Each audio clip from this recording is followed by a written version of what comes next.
इनका हाथ है तरमीम के पीछे कि इस वक्त अहमियत के हमें समझ आ रही है। ये इतनी बड़ी अहम तरमीम है कि जिसके पीछे एक बड़ा अहम आदमी है और उसका नाम है, क्या नाम है उसका?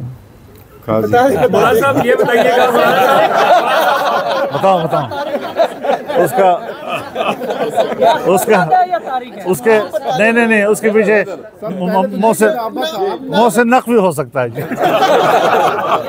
मौलाना साहब ये बताइएगा, मौलाना साहब ये सवाल ले लें। आपने कहा कि कल सुबह तक का वक्त देते हैं, ये हालात दुरुस्त कर लिए जाएं। अगर नहीं दुरुस्त किए जाते और ये सिलसिला जारी रहता है तो फिर आपकी हिकमत अमली क्या होगी? तो हम भी होंगे और आप भी होंगे। अच्छा मौलाना ये बताएं कि हैदर शराजी जियो न्यूज़ से आपने इस तशवीश का जिक्र किया। हमने देखा कि केपी हाउस तक भी रेंजर्स पहुंची, वहां पर अदारे के एहलकार पहुंचे बावर्दी, और वहां से सीएम की गिरफ्तारी की कोशिश हुई। ये एक तरफ, लेकिन आज साबिक वज़ीर आज़म राजा परवेज़ अशरफ ने जियो न्यूज़ से गुफ्तगू करते हुए कहा है कि मिलिट्री कोर्ट्स बनाने की भी बात है, और उसमें राजा परवेज़ अशरफ ने कहा है कि ये पर्सन स्पेसिफिक नहीं है बल्कि वसीतर मफाद में ये चीज़ें कर रहे हैं। क्या आप ये समझते हैं कि आप मिलिट्री कोर्ट्स के हवाले से जाएंगे आगे? इस हवाले से जो उन्होंने बात की है वो एक उनकी राय है, सो उसके मुकाबले में हमारी भी राय है। एक कर दूं, आपका ये मामला चल रहा है, मुसवदे पर बातचीत हो रही है, और दूसरी तरफ माहौल ऐसा नज़र आ रहा है पार्लियामेंट के अंदर कि हुकूमत कोई कानून साजी ला रही है। आप इसको किस नज़र से देखते हैं? देखिए, इस तरह की कानून साजी अगर लाई गई तो फिर आज तक की इस प्रैक्टिस की ज़रूरत क्या थी? वो तो पहले दिन भी ला सकते थे। तो लिहाजा इस किस्म की चीज़ें जो हैं, ये हरकतें जो मैंने आपसे उस पर एहतजाज भी नोट कराया आपको, ये सारी चीज़ें हम देख रहे हैं, कोई हमारे आंखों से ओझल नहीं है और हम उस पर अपना रिएक्शन देंगे। एक मुतनाज़ा तरमीम अगर इस ऐवान से पास कराया गया और गर्दनें तोड़ कर और हाथ मरोड़ कर उनसे by hook and by crook उनसे वोट लेने की कोशिश की गई, तो फिर ये जमहूरियत होगी? फिर हम कहेंगे, आप कहते हैं ना फिर क्या करोगे, फिर हम कहेंगे कि इस नामज़द पार्लियामेंट को इतनी बड़ी कानून साजी और आइन साजी और तरमीम का हक़ नहीं है। हमें इस पर मजबूर न किया जाए कि हम दोबारा उस मौक़े पे चले जाएं कि पार्लियामेंट जो है हम उसके किसी किस्म के कार्रवाई में फिर शामिल ना हो। ये फिर बहुत बड़ा इक़दाम होगा जो हमें बहुत बड़ा चैलेंज दिया जाएगा इस पर। अच्छा एक मिनट, इसमें सिर्फ एक मिनट ऐड करूँ। एक मिनट देखिए, आपने जो मिलिट्री कोर्ट्स का जिक्र किया है, हमारे पास जो ड्राफ्ट शेयर किया गया था, ये तीसरा ड्राफ्ट है जो गवर्नमेंट की तरफ से आया। पहला भी लीक हुआ था, दूसरा उन्होंने 12 तारीख को दिया है, आज भी एक ड्राफ्ट दिया है।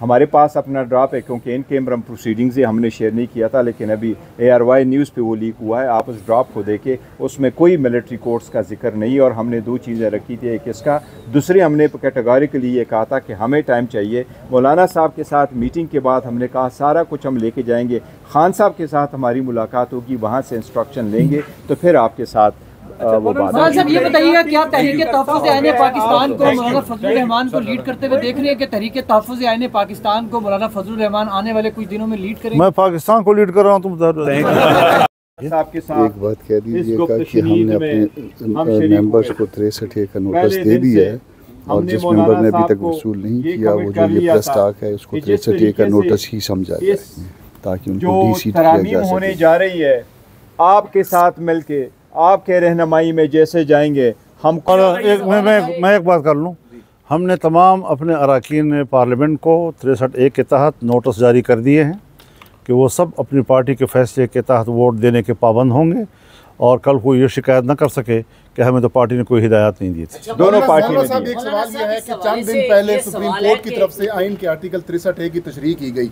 सब ने ये सवाल उठाया था कि ये फ्लोर क्रॉसिंग के लिए, मफादात खरीदने के लिए, या फिर जो ज़मीर खरीदने के लिए इस्तेमाल होगा। आप क्या समझते हैं कि आज जो कुछ हो रहा है अरकान पार्लियामेंट के साथ, इसके ज़िम्मेदार चीफ जस्टिस काजी फाजिसा हैं? देखिए, एक तो है इसका उसूली पहलू, एक है कि उसको इस्तेमाल कैसे किया जा रहा है। ज़ाहिर है कि जिस वक्त 63A में तब्दीली की गई थी तो वो हमने उसको भी उस वक्त गलत कहा था, और ये कि बिल्कुल सिरे से वो पता नहीं वोट गिना ही नहीं जाएगा वगैरह वगैरह।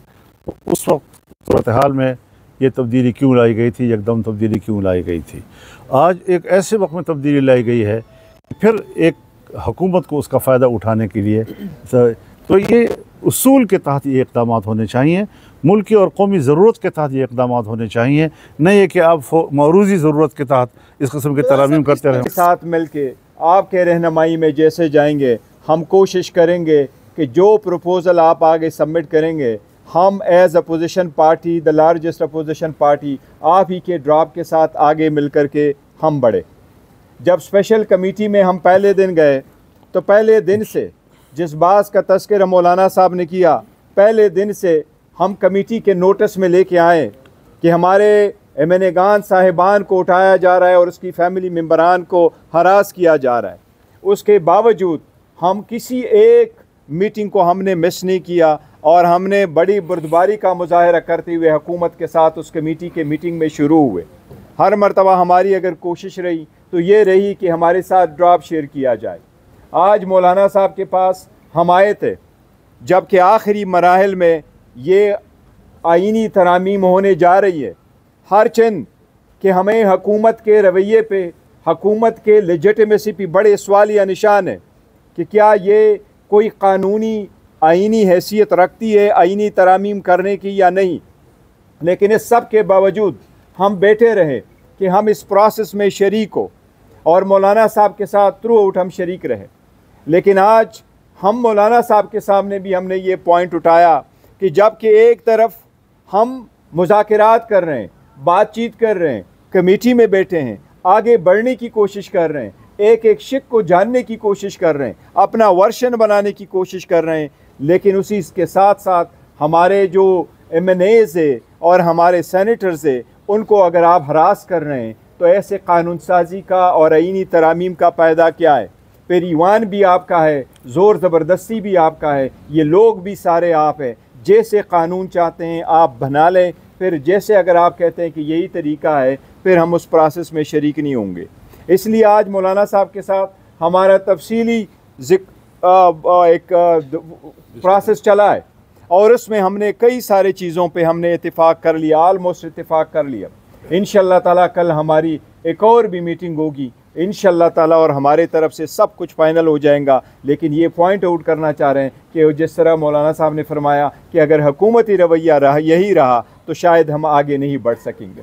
और मैं एक बात कर लूँ,